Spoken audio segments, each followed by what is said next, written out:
Magandang araw mga kaibigan. Bigyan natin ng reaction, opinion itong post ang balita ngayon. Title: Hindi tayo papayag na mapunta sa kurakot ang pinaghirapan ng bawat Pilipino.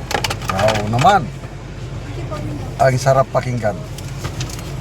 Maring iginiit Pangulong Marcos Jr.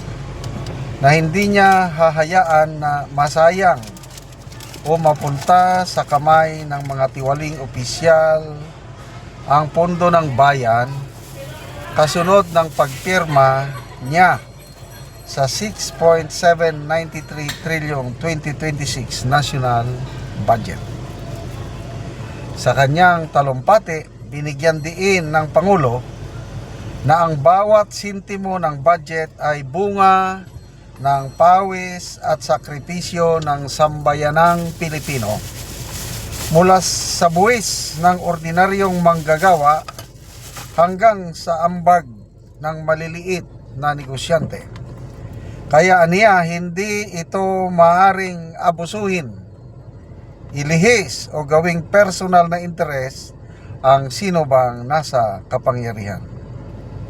Sabi niya, hindi tayo papayag na mapunta sa kurakot ang pinaghirapan ng bawat Pilipino. Wow, palakpak naman dyan. Ang sarap pakinggan, ano? Kailan? Bakit pa niya ito ngayon lang niya sinabi? For 3 straight years na budget, 2023, 2024 at 2025, trilyones po ang napunta sa mga kurakot.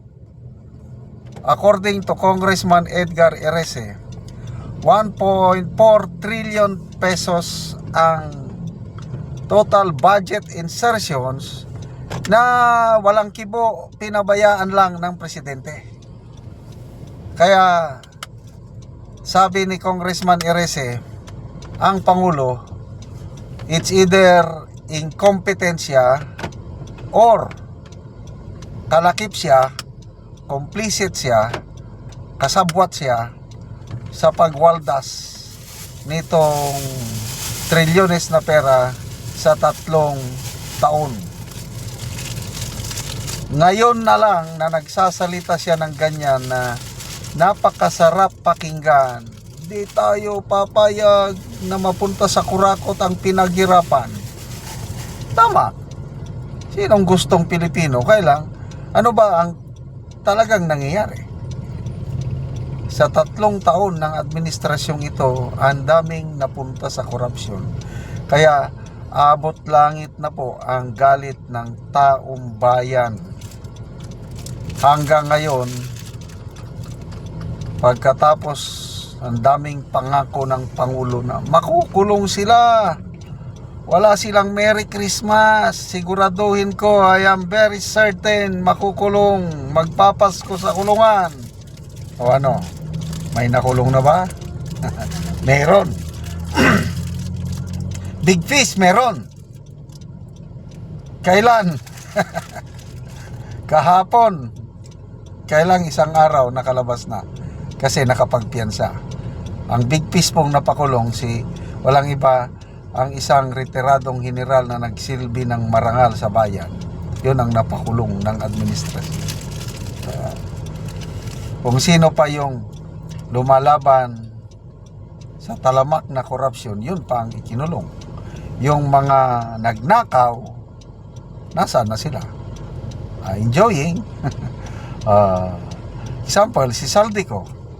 Alam nyo, malaking tuwa ng taong bayan kung mapakulong na nila si Saldico. Kailang nasaan siya? Walang nakakaalam. Ngayon, yung pinirmahan niyang budget, Pangulo, ang laki po ng kanyang Confidential and Intelligence Fund, 4.5 billion. Saan niya gagamitin nun? I don't know lang. Kasi ang dami na nilang example, mga fugitive o General Bantag, 3 taon nang nagtatago. Hanggang ngayon, hindi pa nila mahanap-hanap nasaan. Oh, ito si Mr. Saldico, isa sa mga mastermind itong nakawan ng pera ng taong bayan. Hindi nila alam nasaan na ngayon. Oh, paano ngayon magkakaroon ng hustisya? Ang sarap pakinggan yung sabi nila na magpapasko sila sa kulungan. O nung hindi nila na pakulong Pasko, sabi niya sa New Year siguradong may makukulong. O ngayon tapos ng New Year, uy, bigla kahapon nagpakulong sila na isang tao na hindi naman kriminal, hindi naman nagnakaw. Yung tao na nagsasalita para sa taong bayan, yun ang kinulong. So ayun po, hanggang salita lang. I just don't know sa inyo kung maniniwala pa kayo sa mga pronouncement sa Pangulo. Ako, wala na. Magtiis na lang ako ng another 3 years hanggang 2028 sa administrasyon ito. Iba ang sinasabi, iba naman ang nangyayari. Ano yung sabi nila na better days are ahead. Bakit daw? Gaganda pa ang ekonomiya. Anong gaganda ng ekonomiya? Ng projected economic growth nila is na binabaan na nila ng 5%. Mas maganda nga na lang yung ganon, yung honest sila na hindi na nila kaya yung sinasabi nilang 6.5% ng economic growth. Wala. Puros failure ang Marcos Jr. administration sa kanilang forecasted na economic growth. Hindi nila naabot. Kasi nga, wala na yung confidence ng foreign and local investors. Mababa ngayon. Kaya magtiis po tayo. Lalong hihina ang ekonomiya, tataas ang presyo, inflation. Ang asahan na lang natin na sana para maibalik ang kumpiyansa ng taong bayan, maibalik ang kumpiyansa ng mga mamumuhunan, makapakulong na sila ng mga big fish. Ang tanong kailan? Walang makakapagsabi. So, good luck sa administrasyong ito sa inyong pangako na magpakulong kayo ng mga big fish.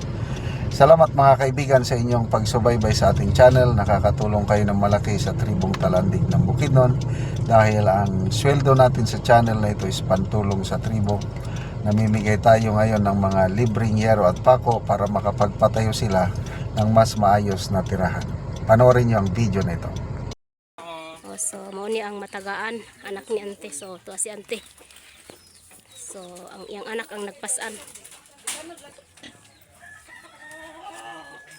So pagkaluoy gud nila ante kay kuan ng balayo. So mo ning itsura sa balay ni ante. So ante mo nang imong pinaskuan, Merry Christmas. So mo na mong tabang nga gikan sa Ginoo. So mo nilang kahimtang sa ilang buhan. So mo kahimtang nila ante. So kung muulan, so tuluan na gid sila. So gipang sapahan na lang og mga linsen nga daot kay para kung ulan dili sila tuluan. Ako pasalamat ang nakaabot ang panalangin diri sa ako. Basta di ay wala ko namatay sa sakit kay mo di ni akong gihulatan nga na ay motabang sa ako. So pila na imong edad ante? 50 na. So na kay mga anak. Na So pila ka buk imong anak ante? 8 So 8. So tanan na sila ng eskwela ante. tanan. Ay. So unsa di inyong pangunubihian ante? Andra ka nang gabuhi ra og manok. Mag-uuma lang mo. Mag-uuma ra, magdaro. Dili sad amo ang kabaw kay gihilam ra sa amo. So nganong karon pa mailisdan ang inyong atop ante Ogiero? Karon pag yun Yeah. tungod sa among kalisod. Ako na ay among kwarta ko tog gid sa bugas na ipalit nga tig usa ra ka gantang. So asa da imong bana ante? Ko sa uma. So nagtrabaho ang imong bana. So ante dako kayong pasalamat mo to ang among gihatag sa imuha nga atol pagyud sa Pasko ug Merry Christmas kay ante. God Salamat sa bless. Ginoo. Okay.